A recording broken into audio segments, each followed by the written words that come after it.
గురించి చెప్పొచ్చారు. మీకు సోయి లేదు, సుందరీకరణ అంటే ఇండ్లు కూలగొట్టడం కాదు, గుడిసెల్ని కూలగొట్టి ఆకాశార్మయాలు కట్టడం కాదు, ప్రక్షాళన అంటే ఇండ్లు కూలగొట్టడం కాదు, ముందు దాంట్లోకి ఎక్కడి నుంచి మురుగు వస్తుందో, ఎక్కడి నుంచి కాలుష్యం వస్తుందో వాటిని అరికట్టడం అనేది మొదటిది. కేసీఆర్ గారు చెప్పిన మాట ప్రకారం మూసిని సుందరీకరించడానికి, మూసిలిని ప్రక్షాళన చేయడానికి కావాల్సిన కార్యాచరణ ప్రారంభమైంది మా ప్రభుత్వ హయాంలోనే. దానికి మొత్తం కలిపితే 16,500 కోట్ల రూపాయలు అవుతుంది అని చెప్పి స్పష్టంగా డిపిఆర్ ఇచ్చి పనులే ప్రారంభం చేసినాం. ఇంకా పెద్ద కోతలు. నల్గొండ జిల్లా రైతులకు మంచినీళ్ళు వద్దా? మీ ముఖానికి మంచినీళ్ళు అప్పుడే ఇచ్చినాం, ప్రతి ఊరికి ప్రతి ఇంటికి మంచినీళ్ళు ఇచ్చినాం, దాంతోనే ఫ్లోరిన్ని పారదోలినాం. ఇవాళ సాగునీళ్ళల్లో మంచివి ఇవ్వాలి, సాగునీళ్ళు కాలుష్యం లేని సాగునీళ్ళు కావాలి. దాని కొరకు కూడా కేసీఆర్ గారు ఆ రోజు ప్రణాళిక చేసినారు. కాళేశ్వరం నీళ్లు ఏదైతే కొండపోచమ్మకు వస్తున్నాయో, కొండపోచమ్మ నుంచి ఉస్మాన్ సాగర్కి, హిమాయత్ సాగర్కి రెండింటికి కావాల్సిన ప్రణాళిక 1,100 కోట్ల రూపాయలతోని ఆనాడు క్యాబినెట్లో ఆమోదాన్ని తెలియజేసినాం. ఆమోదించింది క్యాబినెట్. 1,100 అంటే 1,100 కోట్ల రూపాయలు చాలు. ఆ రెండు చెరువులకు నీళ్ళు తీసుకొచ్చి మూసిని మళ్ళీ గతంలో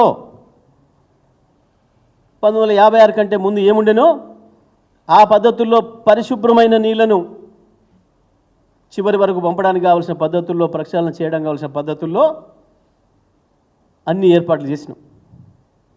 మేము ఒకటే ఛాలెంజ్ చేస్తూ ఉన్నాం, మీకు చేత కాకపోతే మేము అదే ఖర్చు మీద ఆ రెండు ప్రాజెక్టులు పూర్తి చేయడానికి సిద్ధంగా ఉన్నాం, ఇస్తారా మాకు? మేము కేటీఆర్ గారి నాయకత్వంలో ఆ రెండింటిని, ఏదైతే కొండపోచమ్మ సాగర్ నుంచి హిమాయత్ సాగర్కు, ఉస్మాన్ సాగర్కు నీళ్ళు తీసుకొచ్చే కార్యక్రమం, అదేవిధంగా మూసి ప్రక్షాళన, సుందరీకరణ, ఈ రెండింటిని కూడా 16,500 కోట్లతోని చేయడానికి మేము సిద్ధంగా ఉన్నాం. ఉందా దమ్ము? ఇవ్వండి, మీరు అట్లనే ఉండి మాకు అవకాశం ఇవ్వండి, చేస్తాం మేము. నేను ఛాలెంజ్ చేస్తున్నాం. కట్టిన ప్రాజెక్టులతో నీళ్ళు ఇవ్వడం చేతగాలే, మేము ఇచ్చిన 24 గంటల కరెంటుని ఇవ్వడానికి చేతగాట్లే, 1,10,00,000 ఇండ్లకు మేము ఇచ్చిన మంచినీళ్ళు ఇవ్వడం చేత కావట్లే, 1,50,000 కోట్లతో మూసి సుందరీకరణ చేస్తాడు. ఒకటే మాట నేను సూటిగా అడుగుతున్నాయి, వాళ్ళ తెలంగాణ రైతాంగం ప్రజలందరూ అడుగుతున్నారు. నీకు రుణమాఫీ చేయడానికే డబ్బులు లేవు. నువ్వు ఇచ్చిన మాట ప్రకారం 48,000 కోట్ల రుణమాఫీ చేయాల్సింది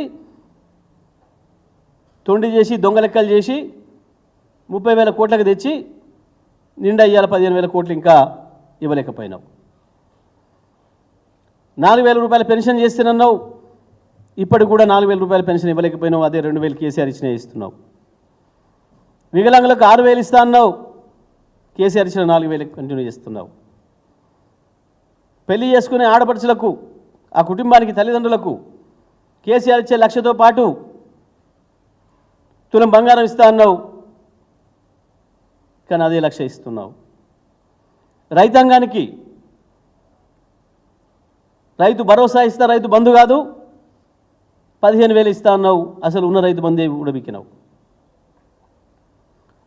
మొత్తం అన్ని పంటలకు బోనస్ ఇస్తా అన్నావు. ఒక్క వరికే కాదు, వరిలో పండిన ప్రతి గింజకు, ప్రతి క్వింటాల్కి 500 బోనస్ ఇస్తా అన్నావు. ఇప్పటికీ ఒక పంట పోయింది, రూపాయి ఇయ్యలే, బోనస్ను బోగస్ చేసినావు. ప్రతి పంటకి మిర్చి, పత్తి, పెసర, మినుము, కంది, వేరుశెనగ, మొక్కజొన్న అన్ని పంటలకు ఇస్తా రాసిచ్చినావు. ఎక్కడ రూపాయి ఇయ్యలే. ఎందుకు అంటే పైసలు లేవు. గత ప్రభుత్వం పైసలు మాకు మిగలకుండా చేసిందని మాట్లాడినాం. మరి మూసీకి 1,50,000 కోట్లు ఎక్కడి నుంచి తెస్తావు? చెప్పు సమాధానం. యానించెలు వస్తున్నాయి మూసీకి 1,50,000 కోట్లు ఎట్లా వస్తాయి? వీటికి ఇవ్వకుండా రైతులకు ఇచ్చిన మాట ప్రకారం రైతులకు ఇవ్వకుండా, మహిళలకు ఇచ్చిన మాట ప్రకారం 2,500 స్కీమ్ ప్రారంభం చేయకుండా,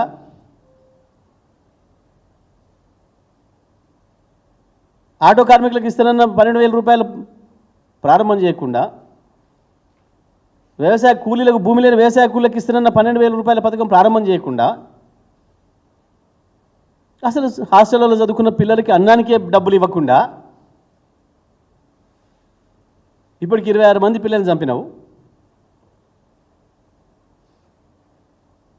మూసీలో 1,50,000 కోట్ల కుంభకోణానికి పథకం ప్రారంభం చేసినావు. ఏడికెళ్ళి తెస్తావు చెప్పు డబ్బులు? వాటికి ఎందుకు ఇవ్వవు, దీనికి ఎందుకు పెడతావు? కారణం చెప్పు. ఎందుకంటే అందులో కమిషన్లు రావు. రైతు బంధులో కమిషన్ రాదు, రైతు రుణమాఫీలో కమిషన్ రాదు, మహిళలకు 2,500 ఇస్తే కమిషన్ రాదు, స్కూల్ పిల్లలకు ఫీజులు పంపిస్తే అలా భోజనానికి డబ్బులు పంపిస్తే కమిషన్ రాదు, ఆటో కార్మికులకు 12,000 ఇస్తే కమిషన్ రాదు, వ్యవసాయ కూలీలకు 12,000 ఇస్తే కమిషన్ రాదు. కానీ మూసీ ప్రాజెక్టులో వస్తుంది. అది నీ ప్రయారిటీ. దానికి ఇక నిర్ణయాల పోయి 10 రోజులు దేశాలు తిరిగి 1,00,000 కోట్లు సంపాదించుకొచ్చిన ఉప ముఖ్యమంత్రి తగుదునమ్మా అని చెప్పి తందానాన్ని మొదలుపెట్టిండి. నేను రాగానే ఆయనకంటే ఎక్కువ నేను బుకాయిస్తా అని. మీ బుకాయింపులు ఇవి ఎవరిని భయపెట్టియలేవు, గుర్తుపెట్టుకోండి. ఇంకొక పక్క ప్రజలు మాట్లాడితే, ప్రజలు ప్రశ్నిస్తే దాన్ని సోషల్ మీడియాలో పంపినందుకు సోషల్ మీడియా యాక్టివిస్టుల మీద కేసులు పెడతాడట. రేవంత్ రెడ్డి పిచ్చి కళలు గనకు చాలామంది నియంతలు పోయినరు ఈ ప్రపంచంలో. ఇదే తెలంగాణలో ఆనాటి రజాకారులు ఊర్లను చంపి 100-200 మందిని ఒకే చోట చంపి బావులలో వేస్తే కూడా భయపడలే తెలంగాణ ప్రజలు, తెలంగాణ రైతాంగం. నేటువంటి వాళ్ళకి గింతంతా. కేవలం 5-6 మంది సోషల్ మీడియా పిల్లల మీద కేసులు పెట్టి జైలు వేస్తే ప్రజలు మాట్లాడడం మానేస్తారు, ప్రజలు ప్రశ్నించడం మానేస్తారు అని అనుకుంటే నీకు మించిన మూర్ఖుడు ఉన్నాడు. లక్షల కోట్ల గొంతులు ఉన్నాయి. ఇవాళ తెలంగాణలో ఎవరి ముందడి పోయి మైకి పెట్టి అడగమను. నీ గురించి వాళ్ళ మనసులో ఉన్న అభిప్రాయాలు ఏందో వింటే నువ్వేందో నీకు అర్థమవుతుంది. నీ కాకపోయినా నీ కుటుంబ సభ్యులకు అర్థమవుతుంది. ప్రజలు ఏం మాట్లాడుతున్నారు, ఎందుకు మాట్లాడుతున్నారు. పోలీసులు కూడా అత్యుత్సాహం ప్రదర్శిస్తున్నారు. పై స్థాయి అధికారులు కూడా జాగ్రత్తగా పనిచేయండి.